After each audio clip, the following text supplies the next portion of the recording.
श्री शारदा शरणम सत्संग परम पूज्य सतगुरु श्री शारदा दादी भगवान जी की आकाश अमृतवाणी 26 फरवरी 2004 गीता अध्याय 3 श्लोक 27-29। कर्ता भाव वाला प्रकृति के गुणों से मोहित होकर कर्मों में आसक्त रहता है। मैं करता हूँ ऐसा मानता है, पर जो परमात्मा के रास्ते में लगे हुए संपूर्ण कर्मों को अंतर्यामी परमात्मा में अर्पण करता है, आशा रहित, ममता रहित और संतोष रहित होकर कर्मों के बंधन से छूट जाता है। सभी प्राणी प्रकृति के अर्थात स्वभाव के वश में हैं, पर वश हुए कर्म करते हैं। सबकी अपनी अपनी प्रकृति है, अपना अपना स्वभाव है। सबके मन की, तन की और जहाँ रहता है उसकी प्रकृति अलग है। जब दूसरे की प्रकृति का अनुकरण यानी कॉपी करते हैं तो राग द्वेष में आ जाते हैं। राग द्वेष रहित होकर अपने धर्म में रहना कल्याण को प्राप्त करना है। दूसरे की प्रकृति को ऊंचा समझ के अपनी प्रकृति को नीचा जानना अधर्म है। जमादार बोले मैं ब्राह्मण बनूं तभी मेरा उद्धार होगा, ब्राह्मण बोले मैं क्षत्रिय बनूं तो देश का कल्याण कर सकूंगा, वैश्य बोले मैं ब्राह्मण बनूं तो उपदेश करके औरों का हित करूंगा। पर सबका अपना धर्म है। कोई वचन से, कोई कर्म से, कोई मन के संकल्प से कल्याण मार्ग पर चलकर अपना उद्धार करता है। दिखने में दूसरे का धर्म कितना भी उत्तम लगे, पर भय देने वाला है। जो जहाँ जैसे है, जिस प्रकृति में है, उसका महत्व जानो। ओम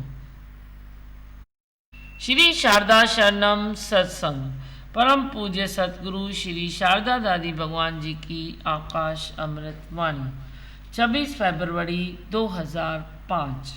आत्मा आश्चर्यवत है, जब तक जाना नहीं तो ये संसार आश्चर्यवत लगता है। अब भगवान नेरे ते नेरा मेरा अपना स्वरूप समझ में आ गया। अचरज देखा, अचरज जाना, अब तो अपने देह को मानना तेरे को आश्चर्य लगेगा। इस देह अध्यास में सब दुख है, मान अपमान, मेरा तेरा, हानि लाभ, सब देह अध्यास के कारण वास्ते हैं। दुखी होने की वजह किसी न किसी व्यक्ति या वस्तु को तुम मान बैठते हो, पर हकीकत में तेरा देह अध्यास तेरी सुख बुद्धि है। प्रकृति का परिवर्तन, उसका भिन्न भिन्न रूप, उसी के साथ साथ चलना, यह शरीर का और अंतःकरण का जो प्रकृति तत्व है आपस में समझौता है, संतुलन है, तो उसे कष्ट कहने लगता है। आदि व्याधि उपाधि हमेशा से जो दुख मनुष्य को विचलित करते हैं वह प्रकृति का परिवर्तन है। वातावरण से किसी भी बदलाव से आदिकाल से जो शरीर परिवर्तनशील कष्ट पाते हैं वह देह अध्यास है। बचपन, जवानी, बुढ़ापा और मृत्यु ऋतु परिवर्तन की तरह देह की स्थिति बदलेगी, पर मैं आत्मा अजर अमर हूँ, मुझ में कभी बदलाव नहीं आएगा।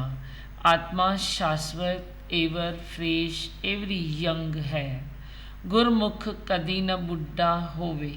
प्रकृति और अवस्था के परिवर्तन से शरीर में व्याधि होगी, पर वह तेरे को विचलित नहीं करेगी। तू इससे न्यारा है।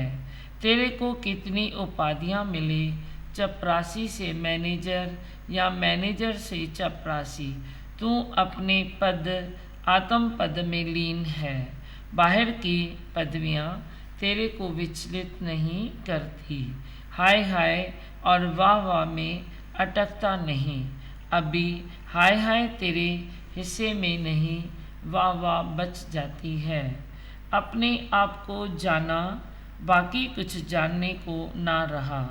अपने लिए जो क्यों क्यों थी, मैं क्यों नहीं ऐसा कर सकता, मैं क्यों नहीं वैसा कर सकता। अब जान लिया मुझे और कुछ नहीं, अपने आप को बी स्टिल करना है। मैं साखी हूँ, मैं दृष्टा हूँ, मैं तन से न्यारा, मैं मन से न्यारा, मैं ज्योति स्वरूप हूँ, जहाँ कोई अंधेरा ही नहीं, जिसके लिए मैं अनुमान लगाऊं, आश्चर्य करूं कि यह क्या है। जैसा भी है, जो भी है, रूप है, रंग है या रेख है ही परमात्मा। गुरु ने पहली बुझा के दी, अपने को जगत को जानने का झगड़ा खत्म हो गया।